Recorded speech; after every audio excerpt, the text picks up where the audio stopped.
Day 38 of the Daily Stoic. Fear is a self-fulfilling prophecy. Quote, many are harmed by fear itself, and many may have come to that fate while dreading fate. Seneca, Oedipus, 992. Only the paranoid survive. Annie Grove, a former CEO of Intel, famously said. It might be true, but we also know that the paranoid often destroy themselves quicker and more spectacularly than any enemy. Seneca, who with his access and insight into the most powerful elite in Rome, would have seen this dynamic play out quite vividly. Nero, the student whose excesses Seneca tried to curb, killed not only his own mother and wife, but eventually turned on Seneca, his mentor too. The combination of power, fear, and mania can be deadly.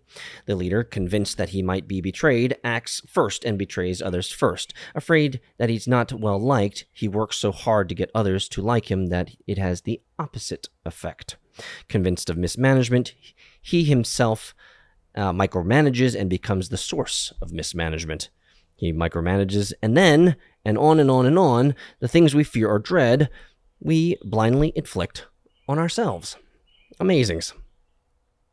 The next time you are afraid of some supposedly disastrous outcome, remember that if you don't control your impulses, if you lose your self-control, you may be the very source of the disaster you fear.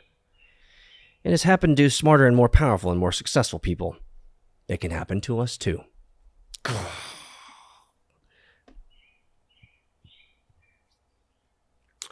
Fear is a self-fulfilling prophecy.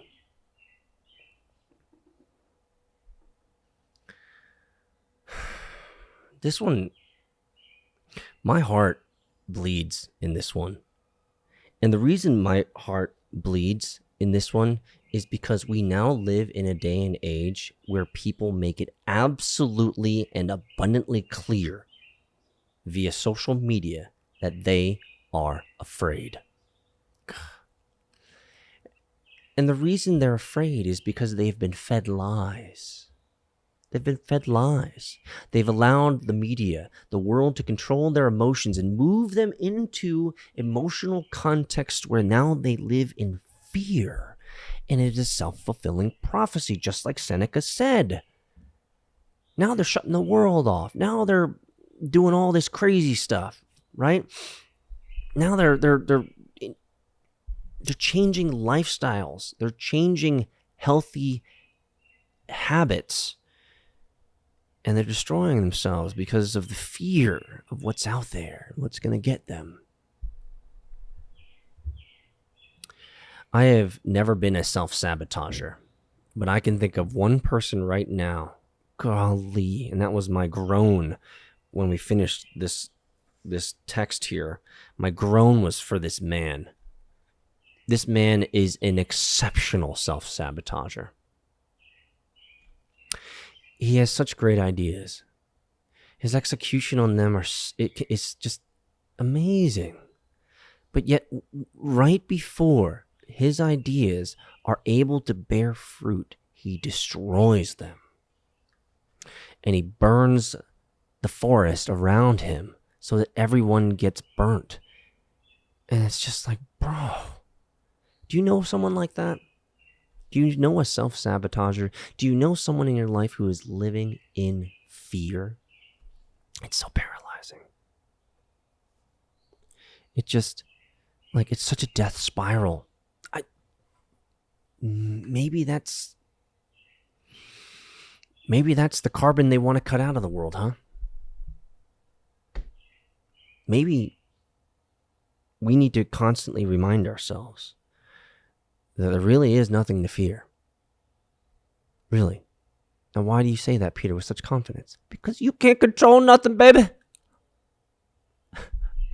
You ain't in control of anything. Let's take a moment here. I'm sitting in my garage. I hear the birds chirping. Sometimes the train rolls by. But guess what's happening in the world, guys? Nothing. Nothing's happening. Oh, but Peter, the new... Nothing's happening. Nothing's happening. And anything that you think is happening out there, you don't know if it's true because you're not there. But sure seems scary.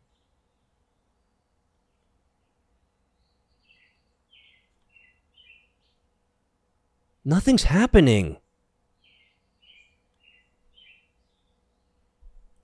Please send this video. Send this book. Get them on this. Get the people in your network, in your life, to read this book. Fear is a self-fulfilling prophecy. Many are harmed by fear itself, and many may have come to their fate while dreading fate.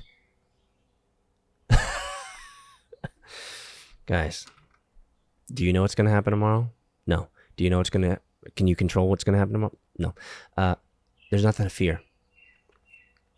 Accept it for what it is. Share this video, share this book with people in your network who have fear problems. It'll save their life. See you in Discord, MetaFam. Send them there too.